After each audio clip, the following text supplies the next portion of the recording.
Friends, आप सभी को हमारे YouTube चैनल डिजी पार्क इन्फोटेक में स्वागत है।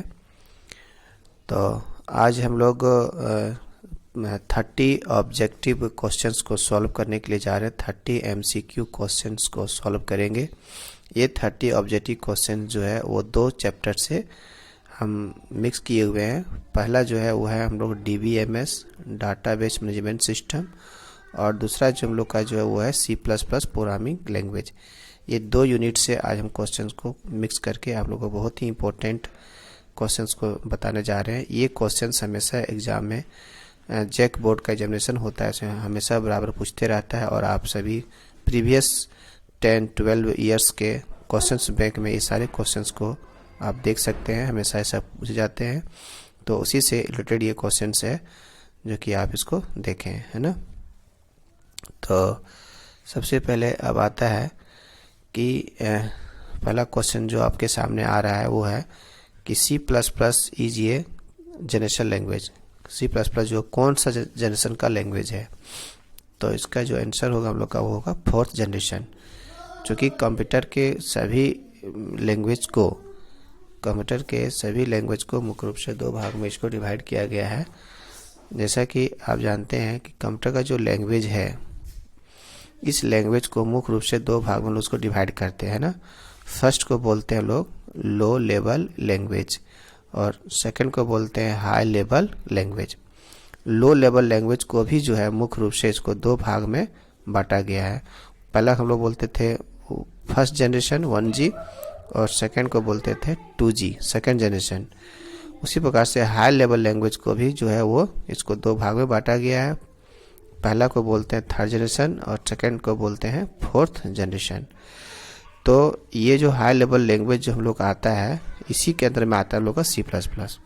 तो जो लो लेवल जो लैंग्वेज है 1G में, तो 1G में आता था हम लोग का मशीन लैंग्वेज, क्योंकि सबसे पुराना भाषा अगर कंप्यूटर के दुनिया में था तो उसका नाम क्या था, मशीन लैंग्वेज। और मशीन का ही जो दूसरा नाम था वो था binary language.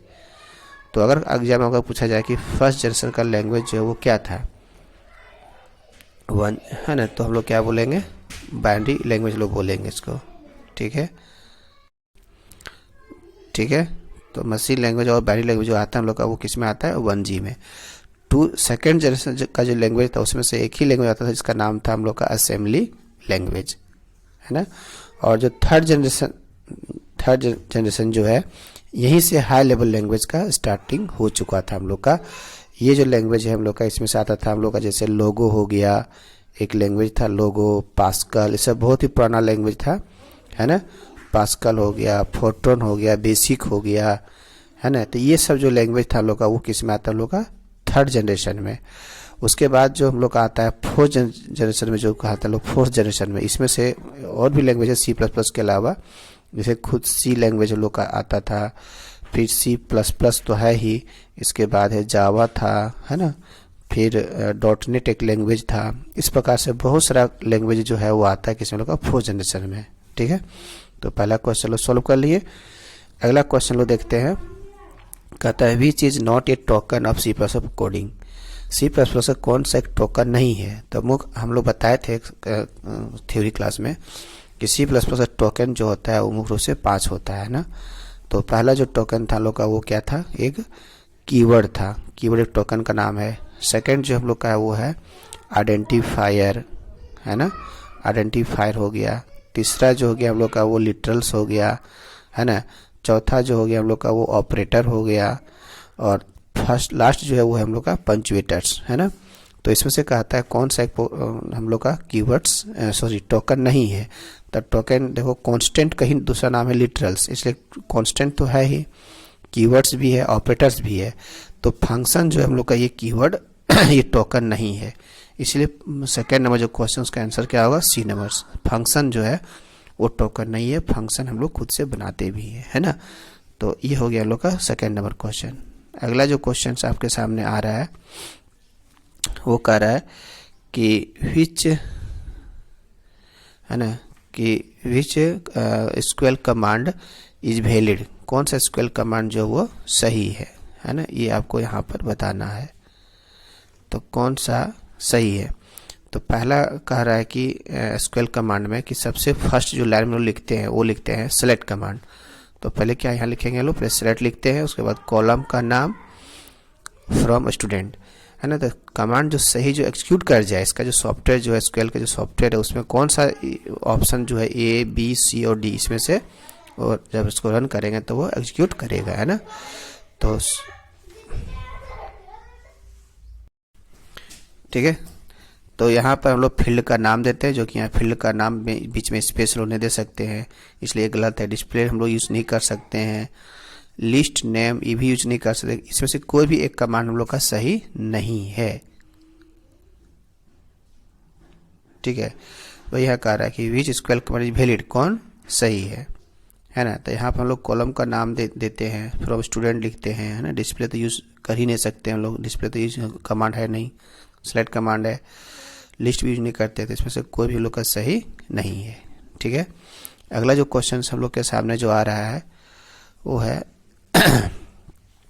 The two wild card characters used. SQL में कौन सा दो वाइल्ड कार्ड कैरेक्टर, देखो वाइल्ड कार्ड कैरेक्टर जो होता है एक स्पेशल कैरेक्टर्स होता है जिसका यूज़ करते हैं हम लोग कि खास प्रकार के रिकॉर्ड्स को डिस्प्ले करने के लिए, है ना। तो इसका जो परफेक्ट जो आंसर जो हम लोग का होगा वो होगा सी नंबर, जो कि यहाँ पर जो इस्तेमाल करते हैं वो परसेंटेज का और एक अंडरस्कोर का, ये दो स्पेशल कैरेक्टर का यूज करते हैं सेलेक्ट कमांड के साथ में, ठीक है। अगला क्वेश्चन जो हम लोग का है वो है कि which is not a rule to create new variable, है ना। तो नया वेरिएबल बनाने का कौन सा एक नियम नहीं है, ठीक है। तो हम लोग जब थ्योरी क्लास में बताए थे कि कोई भी C++ के प्रोग्रामिंग लैंग्वेज में अगर वेरिएबल आइडेंटिफायर को बनाना हो तो फर्स्ट इसका जो नियम था कि पहला अक्षर अल्फ़ाबेट होना चाहिए, है ना, अल्फ़ाबेट होना चाहिए या नहीं तो अंडरस्कोर, ठीक है। पहला नियम ये था। सेकंड था कि हम लोग कीवर्ड का यूज़ नहीं कर सकते हैं, है ना, जैसे इंट हो गया, केयर हो गया, डू हो गया, ये सब का हम यूज़ नहीं कर सकते हैं। बीच में स्पेस नहीं दे सकते, स्पेशल सिंबल नहीं दे सकते हैं, है ना। तो वही बता रहा है कौन सा इसमें से जो है वो एक रूल नहीं है। तो कीवर्ड्स आर अलाउड, कीवर्ड तो अलाउ हम लोग का नहीं रहता है। अल्फ़ाबेट्स आर परमिटेड, ये तो अलाउ है ना। Special symbol except underscore are not permitted, ये भी लोग का सही है, जो कि स्पेशल सिंबल्स अंडरस्कोर को छोड़ करके अलाउ नहीं है, केवल अंडरस्कोर हम लोग दे सकते हैं। Digits are allowed in between name, नाम के अंदर कहीं भी हम लोग डिजिट दे सकते हैं, लेकिन पहला अक्षर हम लोग डिजिट नहीं दे सकते हैं। कोई भी जब नाम होगा तो उसमें पहला अक्षर लोग डिजिट नहीं दे सकते हैं, है ना। तो इसका जो आंसर जो बोल रहा है कौन गलत रूल है, तो वो ये है ये नंबर कि कीवर्ड्स आर अलाउड। तो कीवर्ड जो लोग अलाउ नहीं है, ठीक है। अगला कहता है कि which is not SQL command, कौन एसक्यूएल कमांड नहीं है। तो एसक्यूएल कमांड एक बार थोड़ा सा आप हम बहुत ही शॉर्ट में इसको हम बता देते हैं, इसको थोड़ा सा आप लोग याद रखेंगे कि एसक्यूएल कमांड को मुख्य रूप से जो है वो दो भाग में डिवाइड किया गया है ना। पहला को हम लोग बोलते हैं उसको DDL और दूसरे को बोलते हैं DML, ठीक है, DML। तो DDL जो आता है लोग का फर्स्ट जो कमांड है DDL और दूसरा जो हम लोग का वो है DML। तो DDL में जो पढ़ना हम लोग को क्लास 12th में मुख्य रूप से वो था हम लोग का एक पहला कि क्रिएट कमांड, है ना, क्रिएट टेबल, ये पहला हम लोग का आता था, है ना। इसका DDL का फुल फॉर्म भी पूछता है बहुत बार कि DDL का फुल फॉर्म क्या होता है। तो डाटा डिफिनेशन लैंग्वेज, और DML का होता है डाटा मैनिपुलेशन लैंग्वेज।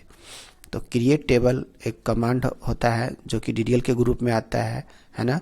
इसके बाद आता है अल्टर टेबल भी आता है, और नेक्स्ट जो लोग का वो है ड्रॉप, है ना, ड्रॉप टेबल।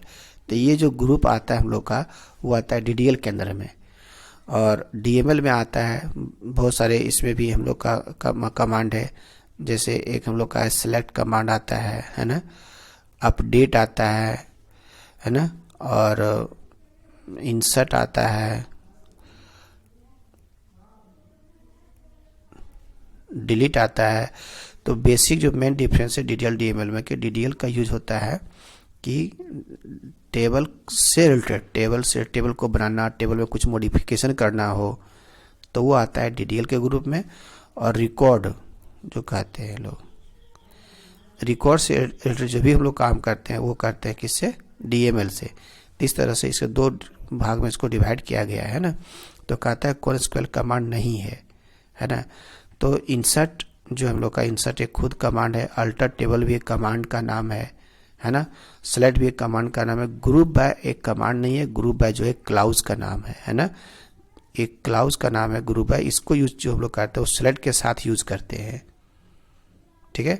इसीलिए 6 नंबर का जो क्वेश्चन उसका परफेक्ट जो आंसर क्या होगा वो B नंबर होगा, है ना। अगला क्वेश्चन कहता है कि which is a valid variable declaration and definition initialisation.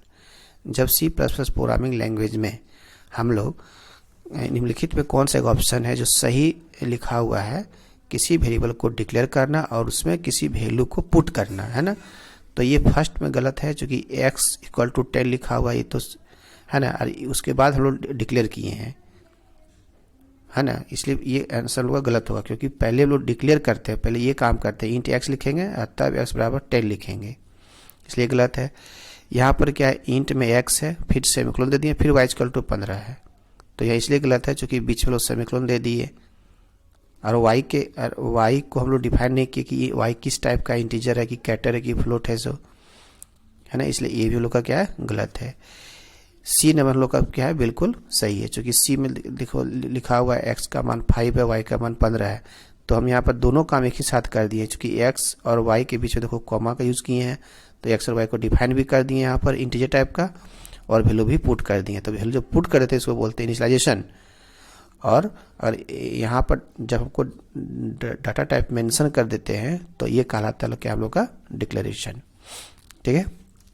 तो इसलिए इसका आंसर क्या होगा, C नंबर होगा। ये तो गलत है, क्योंकि यहाँ पर इसलिए गलत है, ये है तो इसमें सिर्फ लोग डिक्लेयर किए हैं, इनिशियलाइजेशन नहीं किए हैं।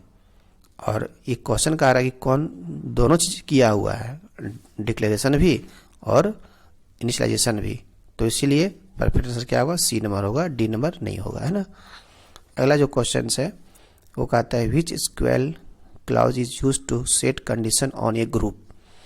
कौन सा SQL क्लाउज बिल्कुल सही है, किस लिए, तो ग्रुप में रिकॉर्ड को देखने के लिए। मान लो एक टेबल है, अगर एक टेबल में किसी खास क्राइटेरिया के आधार पर हम इसको 2 या 3 खंड अगर हम डिवाइड करना चाहते हैं तो उसके लिए कौन सा लोग का सही है, सो ये पूछ रहा है क्वेश्चन। तो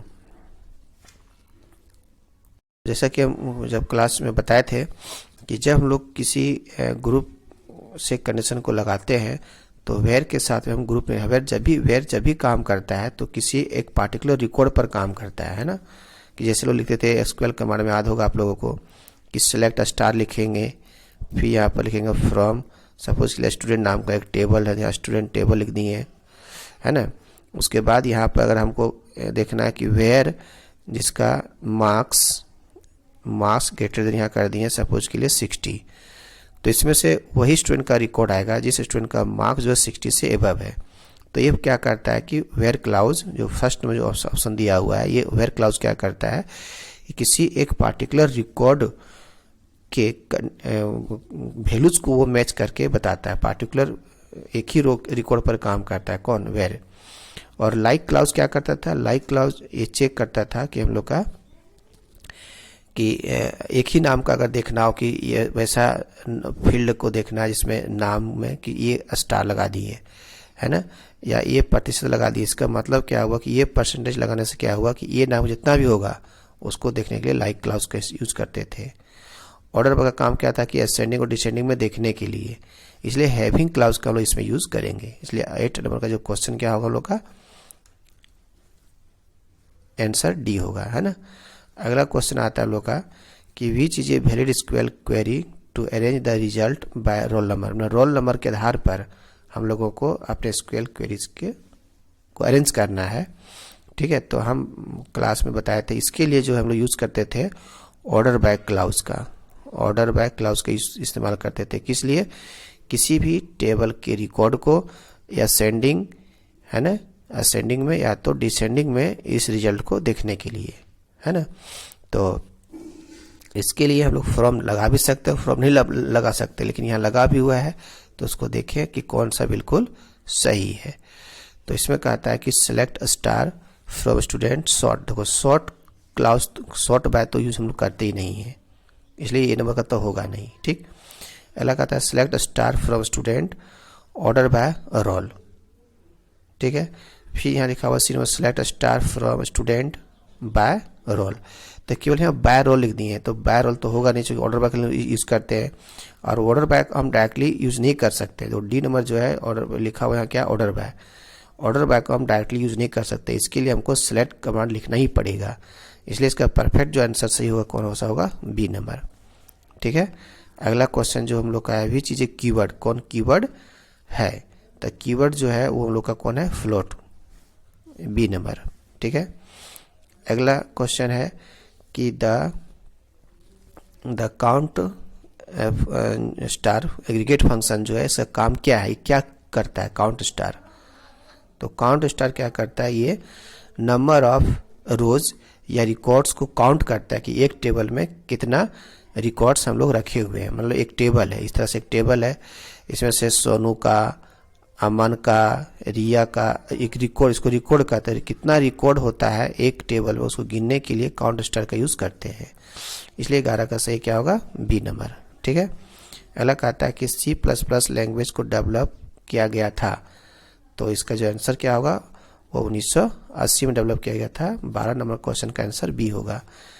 फिर कह रहा है कि वैलिड कैरेक्टर वेरिएबल डिक्लेरेशन, मतलब कैरेक्टर को डिफाइन करना है C++ में, तो वो कौन सा लोग का बिल्कुल सही है ना।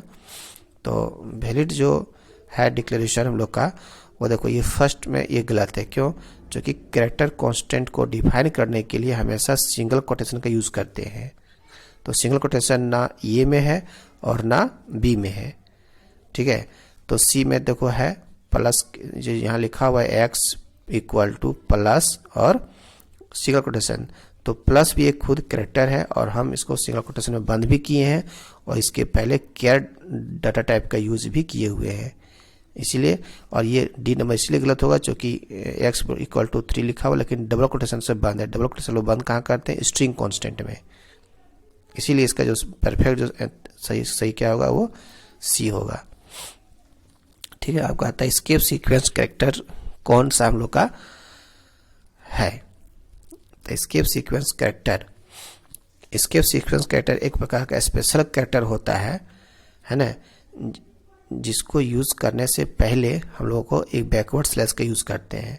तो बैकवर्ड स्लैश तो यहाँ पर भी है और बैकवर्ड स्लैश यहाँ पर भी है और यहाँ पर भी है, लेकिन स्लैश ये कैपिटल ए का हम यूज नहीं करते। जब भी यूज करते हैं बैकवर्ड स्लैश आता है तो स्मॉल का, तो स्मॉल तो ये है, स्लैश एन, स्लैश आर तो ये होगा नहीं, ये भी नहीं होगा। इस टी तो हम यूज कर सकते हैं, लेकिन ये फॉरवर्ड स्लैश दिया हुआ, फॉरवर्ड स्लैश का यूज हम लोग यहाँ पर करते नहीं है, इसलिए 14 का जो परफेक्ट जो आंसर क्या होगा, वो होगा हम लोग का बी नंबर, है ना।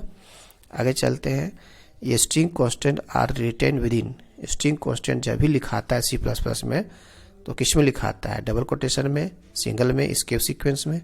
तो इसका परफेक्ट आंसर क्या होगा, 15 का बी नंबर, इसको हम डबल कोटेशन में लिखते हैं। अगला क्वेश्चन आपके सामने है कि कह रहा है कि हमें ये जो लिखा हुआ आउटपुट, इस आउटपुट को हम लोगों को प्रिंट करना है। सबसे पहले फर्स्ट लाइन में है ट्रिपल स्टार है, फिर नेम कंप्यूटर साइंस है, बोर्ड में जैक रांची ईयर 2021 लिखा हुआ है और फिर नीचे स्टार है। तो ये 4 लाइन को प्रिंट करना था। इस 4 लाइन को प्रिंट करने के लिए कोडिंग जो करेंगे हम लोग C++ में, वो कौन सा सही हो वो आप लोगों को यहाँ पर बताना है। तो सबसे पहले प्रत्येक लाइन के यहाँ लास्ट में यहाँ भी सिलेक्शन का प्रयोग करना पड़ेगा। आज तो हम लोग यहाँ पर भी सिलेक्शन का यूज़ कर सकते हैं, यहाँ भी करेंगे, यहाँ भी करेंगे, या तो यहाँ भी कर सकते हैं। तो इस कौन सा जो हम लोग का सही होगा, है ना। तो इसमें से सबसे पहले ये तो यहाँ होगा नहीं फर्स्ट नंबर में, चूँकि ट्रिपल स्टार के बाद यहाँ पर सिलेक्शन नहीं दिया हुआ है, क्योंकि नेम जो लिखा हुआ नीचे लिखा हुआ है ऊपर में, तो ये तो यहाँ होगा नहीं, तो ये तो फर्स्ट पे गलत हो गया। तो आगे हम लोग चलते हैं, हाँ, यहाँ पर स्लैश स्टार के बाद देखो यहाँ पर दिया हुआ है हम लोग का स्लैश एन, फिर कंप्यूटर साइंस देखो लिखा हुआ है यहाँ पर, तो कंप्यूटर साइंस लिखा हुआ है, लेकिन कंप्यूटर साइंस के बाद का जो है वो बीच में स्पेस भी हम लोग दिए हुए थे, तो स्लैश टी क्या करता है, बीच में स्पेस छोड़ता है। और 2021 के बाद जो ट्रिपल ये जो 4-5 स्टार है वो सबसे नीचे था, तो हमको देखना क्या है कि प्रत्येक लाइन नीचे आके हमको प्रिंट कर रहा है कि नहीं। तो जैसे जब प्रिंट करेंगे तो ट्रिपल स्टार प्रिंट करेगा, फिर सिलेक्शन दिया होता है, ये जो लाइन लिखा हुआ, ये लाइन जो लिखा हुआ वो नीचे प्रिंट करेगा, और इसी लाइन के साथ में ये ईयर भी प्रिंट कर देगा, और ईयर भी उसी लाइन में प्रिंट करना था हम लोग का। तो सब मिला के 4 लाइन हो रहा है कि नहीं, गिन के देख लो। पहला एक ये हो गया, एक, फिर ये 2 है ना। यहाँ पर जो था हम लोग का वो था कंप्यूटर साइंस के बाद बोर्ड जैक रांची भी था, सॉरी ये बोर्ड जैक रांची जो मेंशन किया हुआ है ये चीज़ इसमें नहीं है ना। तो इसको हम लोग मान के चलते हैं। अभी इसका जो परफेक्ट जो आंसर होगा वो बी ही होगा, चूँकि वहाँ मिस प्रिंट हो गया टाइपिंग में, है ना। चलते आगे, फिर कह रहा है कि नॉट वैलिड फीचर अबाउट स्क्वेल, स्क्वेल के बारे में कौन जो वो गलत लिखा हुआ है। तो इसका मतलब है तीन जो ऑप्शन जो लिखा हुआ है वो एसक्यूएल के बारे में सही लिखा हुआ है, तो उस चीज़ को पहले छांट के निकाल लीजिए आप कि 3 को कौन सा जो है वो सही लिखा हुआ है। कह रहा है कि it can insert new records, ये नया रिकॉर्ड को जोड़ सकता है। It execute queries against database, ये हम लोग डाटाबेस रिलेटेड क्वेरीज भी कर सकते हैं। It is a case sensitive, ये केस सेंसिटिव होता है। Easily update records and gets records, है ना। देखो ये केस सेंसिटिव नहीं है। केस सेंसिटिव का मतलब क्या हुआ कि जब हम लोग इसका जब कोडिंग करेंगे तो इसको हम लोग स्मॉल लेटर में भी लिख सकते हैं। जैसे सेलेक्ट एक कमांड है, अगर इस सेलेक्ट कमांड को हम लोग सेलेक्ट स्मॉल में लिखेंगे या प्रत्येक लेटर को अगर हम लोग कैपिटल भी कर देते हैं तो इससे कोई प्रॉब्लम नहीं। इसी को बोलते हैं केस इनसेंसिटिव, कि तुम स्मॉल में भी लिखो या कैपिटल लिखो वो दोनों काम करेगा, तो उस तरह की चीज़ को बोलते हैं केस इनसेंसिटिव। लेकिन यहाँ पर दिया हुआ ऑप्शन आपका केस सेंसिटिव, इसलिए 17 का जो परफेक्ट कौन फीचर नहीं है तो यही फीचर नहीं है, सी नंबर। बाकी बात ए, बी और डी ये फीचर है ना। अगला क्वेश्चन का आता है कि ये लिस्ट ऑफ डीएमएल कमांड, अभी आप लोगों ऊपर हम बताए थे कि डीडीएल एसक्यूएल कमांड को मुख्य रूप से कितने भागों में, 2 भागों में बांटा गया है।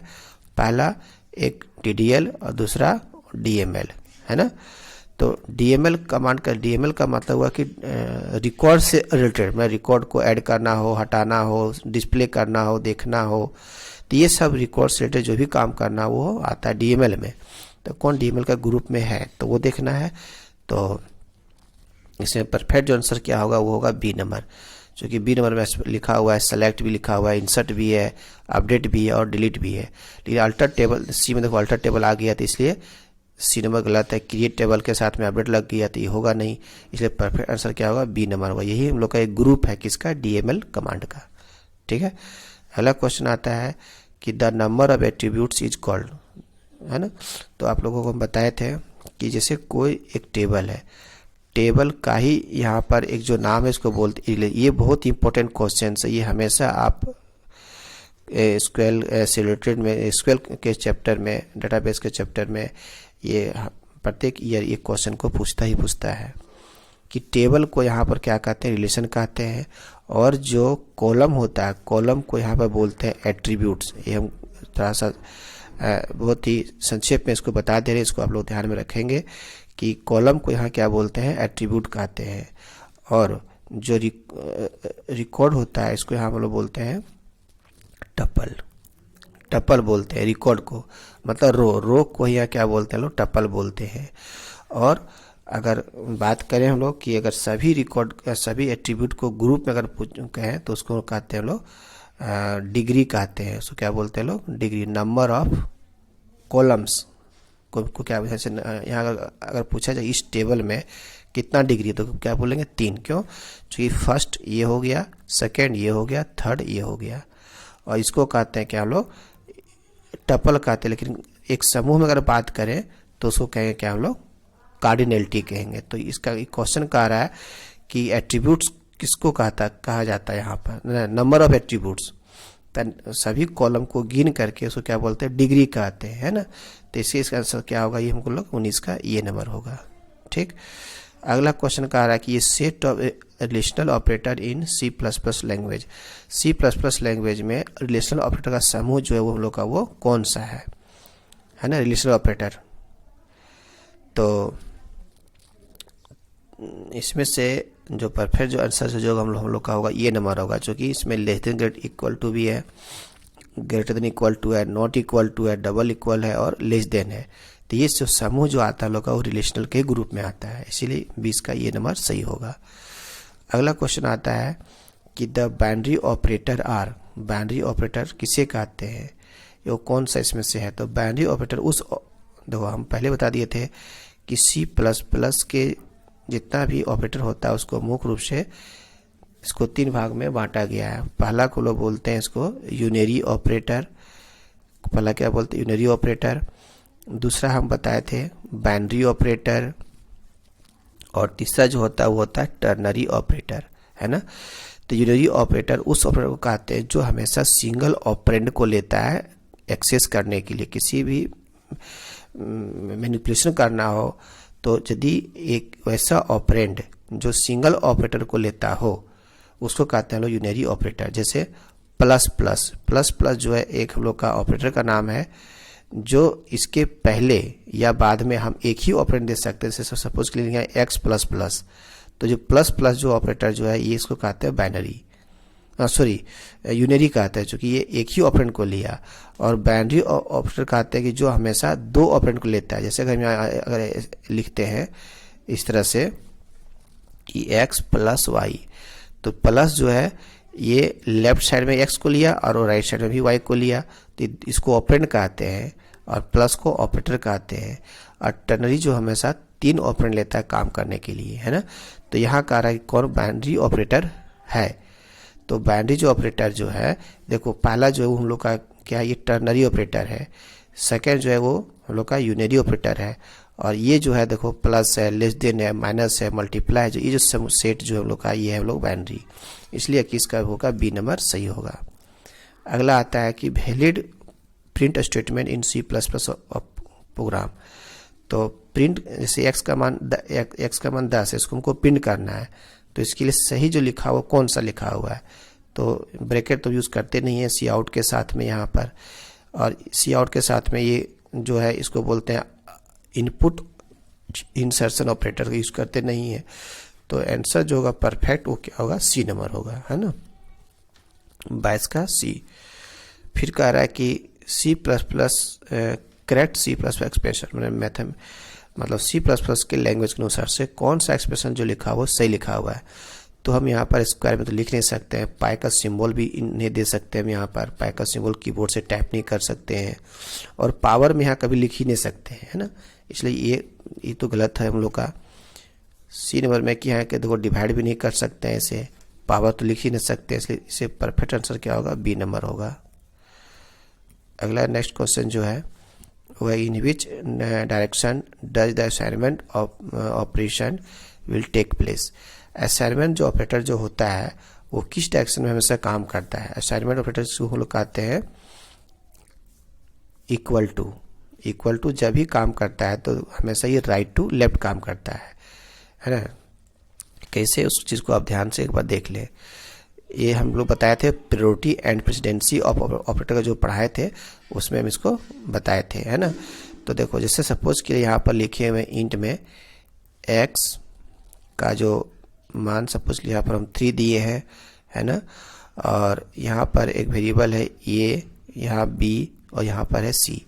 अगर हम ऐसे लिखते हैं कि a इक्वल टू, है ना, b इक्वल टू यहाँ लिख दिए x सपोज के लिए, और सपोज के लिए यहाँ पर हम a का मान 2 दे ही दिए हैं सपोज के लिए, है ना, a का मान 2 दे दिए। अब यहाँ अगर हम पूछेंगे कि बताना है ये कैसे काम करेगा, तो जो हमेशा राइट टू लेफ्ट में x का जो मान होता है वो कहाँ पुट होगा, b में, जो b का जो वैल्यू है वो कहाँ चल जाएगा, a में। मतलब भले a का मान पहले से 2 था हम जान रहे हैं, लेकिन ये हमेशा राइट टू लेफ्ट काम करता है। एक्स का जो मान है वो कहाँ चल जाएगा, बी में। तो एक्स का मान है कितना भी तत्काल, ऊपर में 3 है, तो वही 3 कहाँ चला गया, बी में, और बी का मान कहाँ चला गया, ए में। तो हमेशा राइट टू लेफ्ट काम करता है, इसलिए 24 का जो आंसर क्या होगा वो बी होगा, है ना।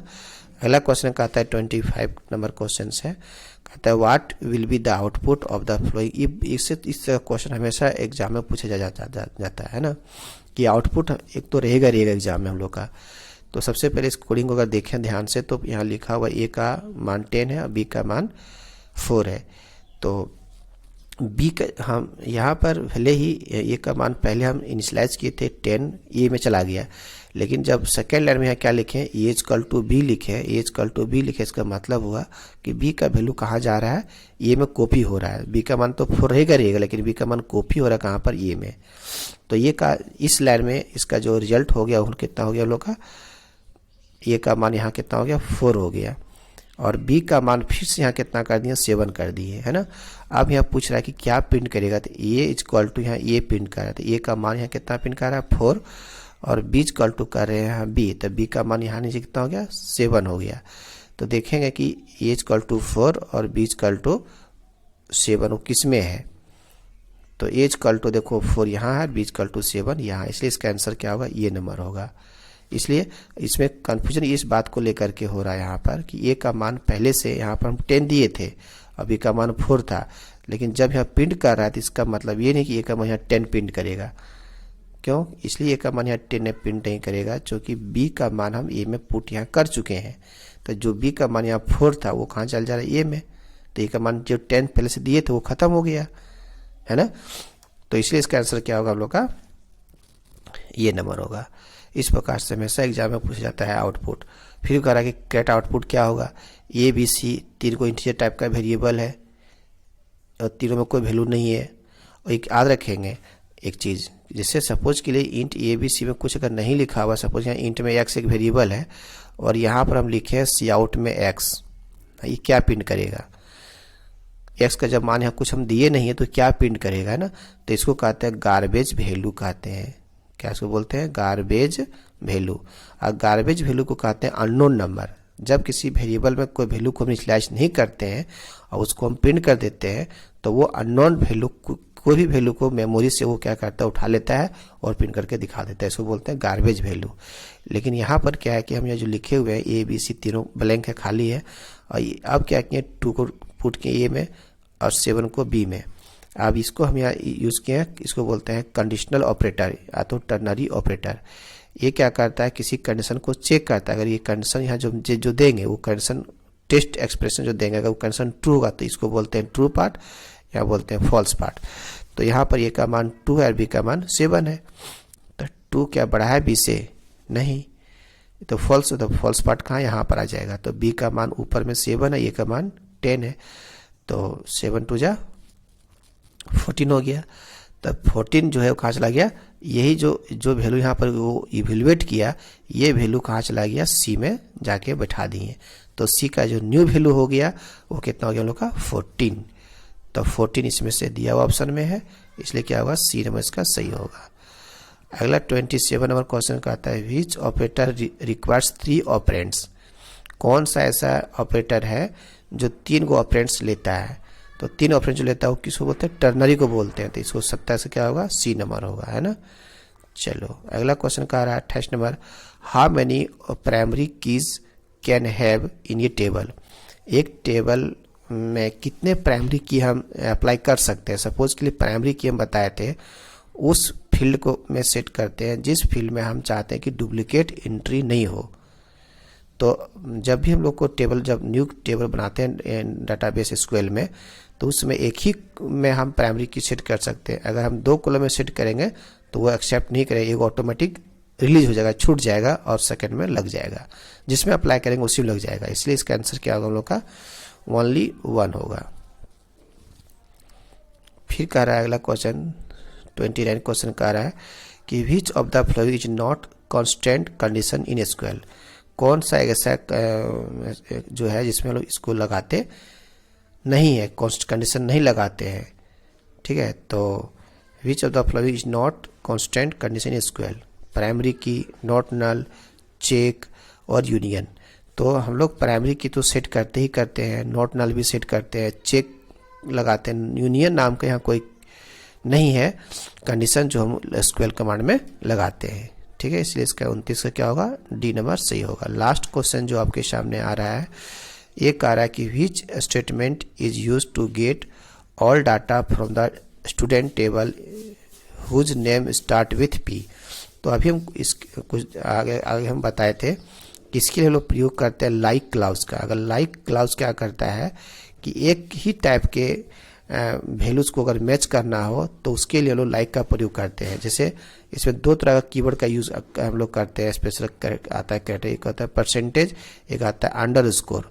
तब परसेंटेज का इस्तेमाल करते हैं कि अगर कभी किसी जो वैल्यू को जो मैच करना है हम लोग को वो उसका लेंथ फिक्स नहीं हो, है ना, तो उस केस में लोग लगाते हैं किसको, परसेंटेज को। और यदि लेंथ फिक्स हो तो वहाँ लगाते हैं अंडरस्कोर को। तो ये कह रहा है कि कोई भी नाम होना चाहिए लेकिन पहला अक्षर क्यों होना चाहिए, तो लंबाई तो फिक्स नहीं है, लेकिन पी से प्रमोद हो गया, परमेश्वर हो गया, पिंटू हो गया, प्रिया हो गया, इस तरह से कोई भी नाम अगर होता है लेकिन पहला अक्षर पी से होना चाहिए, तो वो कौन सा सही है, ठीक है। तो इसमें से कह रहा है पहला जो ऑप्शन है इसमें से कह रहा है कि सिलेक्ट स्टार फ्रॉम स्टूडेंट, है ना, सिलेक्ट स्टार फ्रॉम स्टूडेंट। तो परसेंटेज हम दोनों तरफ नहीं लगाएंगे, एक तरफ लगाएंगे, किधर, राइट साइड में, तो इसलिए ये गलत है, ये ऑप्शन होगा नहीं, है ना। Select star from student where name like P percent, ये हम लोग का परफेक्ट आंसर। इसका आंसर सही क्या होगा, बी नंबर होगा। जो कि इसमें से यहाँ लगा दिए, अंडरस्कोर भी लगा दिए, इसलिए गलत है। और परसेंटेज पहले नहीं लगाएंगे, क्योंकि अगर पहले लगा देगा तो ये लास्ट को चेक करेगा। जैसे कि कोई भी नाम से मनदीप तो लास्ट में पी आ रहा है, कुलदीप तो लास्ट में पी आ रहा है। तो यदि कोई भी नाम को हमको वैसा ही नाम चाहिए जब लास्ट में पी हो तो परसेंटेज को हम पहले लगा देते हैं, और पहला अक्षर पी चाहिए, लास्ट में कुछ भी रहे तो चलेगा, तो हम लोग करेंगे पी परसेंट। ये क्वेश्चन में लोग बोला भी गया है ना। इसलिए इसका परफेक्ट आंसर क्या होगा हम लोग का, वो बी नंबर होगा, ठीक है। तो इस तरह से जो है हम लोग आज यहाँ पर टोटल 30 क्वेश्चंस को अभी हम लोग आज सॉल्व किए, है ना, जो कि जो डाटाबेस और C++ से रिलेटेड टॉपिक से दिया हुआ था। अगला जो हम लोग जो वीडियो बनाएंगे उसमें फिर से इसी तरह का इंपॉर्टेंट क्वेश्चंस रहेंगे, तो आप उसको ध्यान से पढ़ेंगे, जो आप लोगों के लिए एग्जाम के लिए बहुत ही इंपॉर्टेंट होंगे। Thank you.